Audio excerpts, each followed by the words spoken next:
Greetings and welcome to the latest episode of Preserve the 80s. Today I come to you from Arby's, where I'll be trying the Big Game Burger.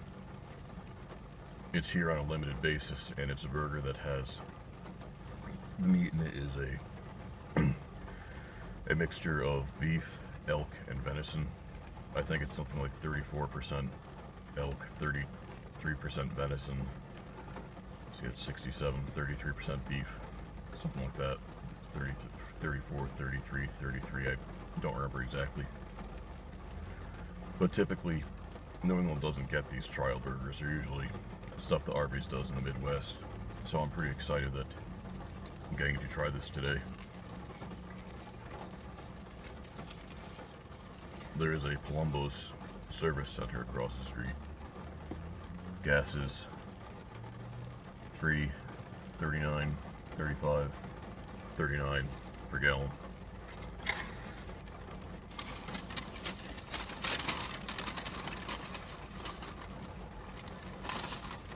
We have some curly fries, as you can see. Have a large mellow yellow. There's a cherry turnover in this bag. We'll get to that later. And I have two Big Game burgers. I got one the regular way, except no cheese, of course. Cheese does not belong on anything, and if you've watched my channel before, you know that. The full version has pickles, onions, onion straws, at least I think they're onion straws, and what they call a cherry barbecue sauce. And that is the one that I'm holding right here.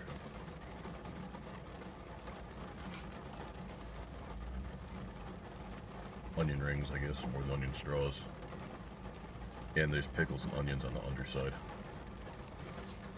The other one just has the meat and nothing else on it, because I wanted to get a better feel for how the meat itself tastes. Also, I don't always love barbecue sauce. If it's too sweet, I don't really enjoy it that much. And Arby's gets a little carried away with the sauces sometimes. It can get a bit messy, which is why I want to have a safety sandwich.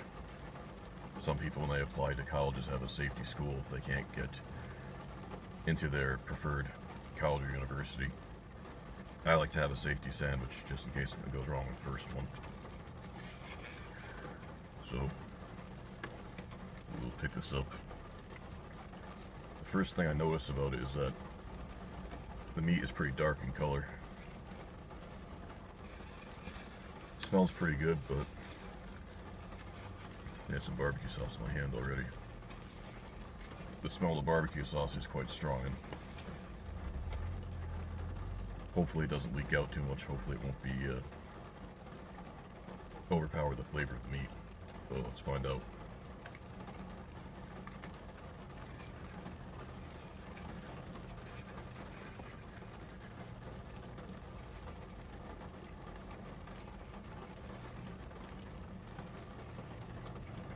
Wow. That is powerfully good. Meat's very smoky, it's very rich. It has an almost earthy undertone, I would say, to it. It's extremely good. The pickles are good, the onion straws and onion rings. Not onion straws, but the onion rings and the regular onion slices, which you can't see there underneath the meat. They really work. The barbecue sauce is a little sweeter than what I'd prefer, but it's really not bad. It actually almost has a McRib-like effect when you have the sauce and the onions and the pickles in there, but forgive me for saying this. This is better than McRib. The McRib, as much as I love it, as beautiful as it is, it can't compete with this.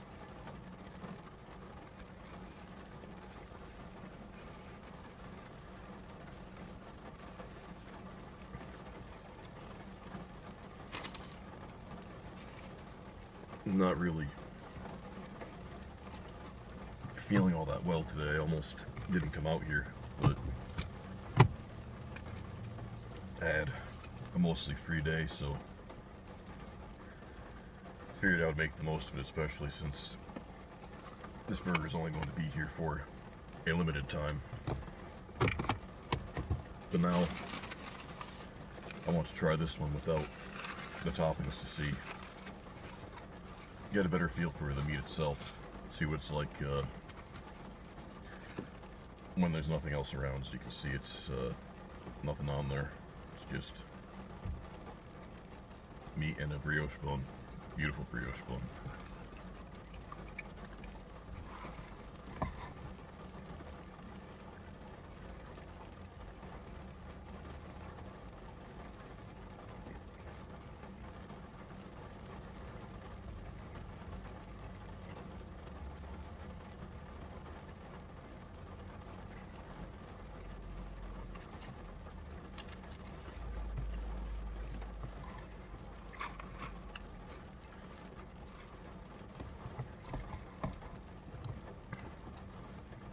Well, that's excellent, but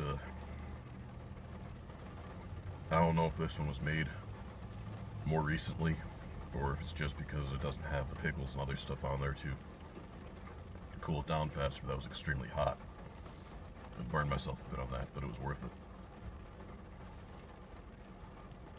This isn't just the best thing I've ever had at Arby's. This is a top 5 best food of all time for me, and that is high praise considering the various things I've eaten over the years.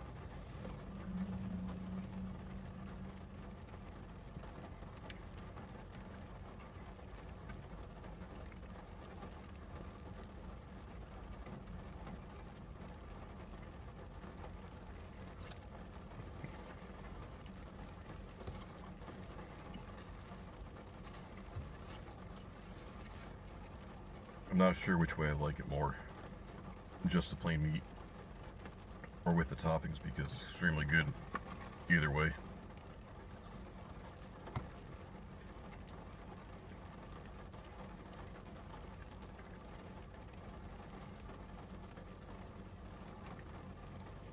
As good as the meat is, I think I like the I think I like the one with the toppings a little bit more, just because more flavor diversity in there. Everything just really works together. But this is not half bad either. It's not even 1/248th bad. It's perfection, really. But I'll probably eat this one as the video goes on, just so I don't spill barbecue sauce on myself and panic and so forth.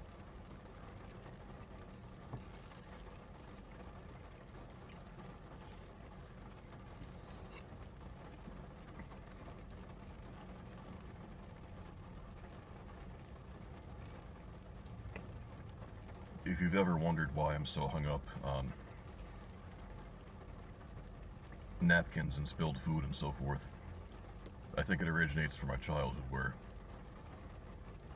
on Christmas and Easter and larger holidays, when I would see my father's side of the family, there tended to be very large gatherings, and there would be upwards of 30 people attending them sometimes. And they'd often be assigned seating. And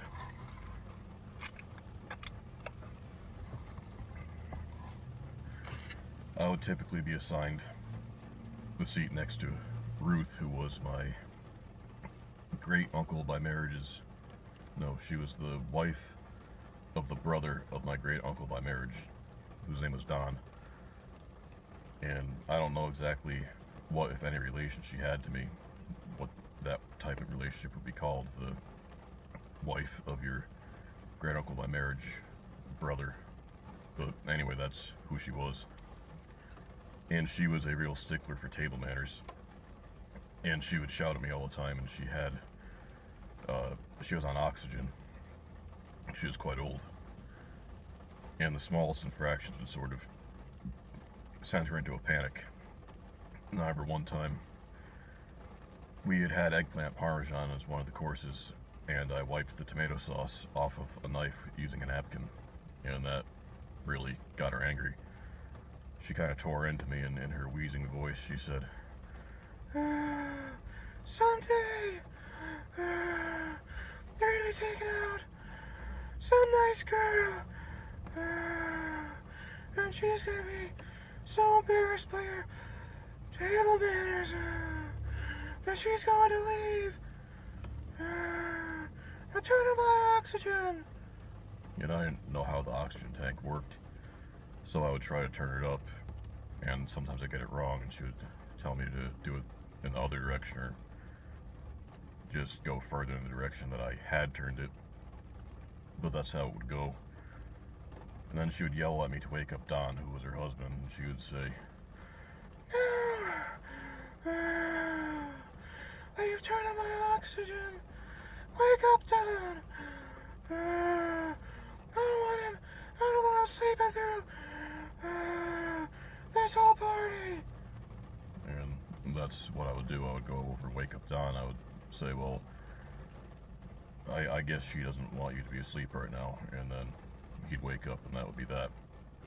But I think Aunt Ruth's teaching stuck with me over the years, because I did, once I got a little bit older, hit adolescence and so forth, I was always worried about embarrassing myself on a date, so I tried to be meticulous with napkins and table manners and such. I guess that carried over until now, so we have Ruth to thank for that. Side note, she used to brag about being related to Benedict Arnold. The family wasn't English, but I guess she was. But that's the origin of that. So with that out of the way, we will take the cherry turnover. The burger is still very hot. It's burning my lap as we speak.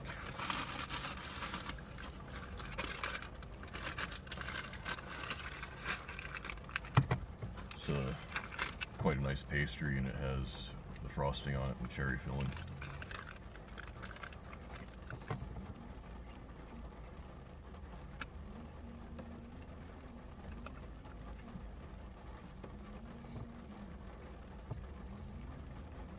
That was mostly frosting and crust. I haven't reached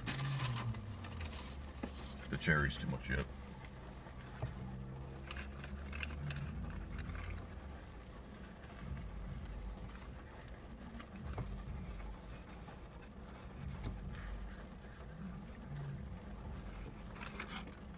Now you can see the cherry filling.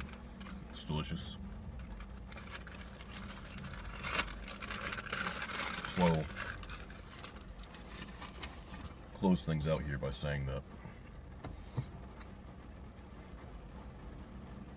check your local Arby's. See if they have the big game burger. If they do, don't walk there. Run. Get there before it runs out, because this is really a food experience you will never forget. I expected to like this. I didn't expect to like it as much as I do. This is really kind of an all-time fast food experience for me. It's, like I said, in the top 5 best things I've ever eaten.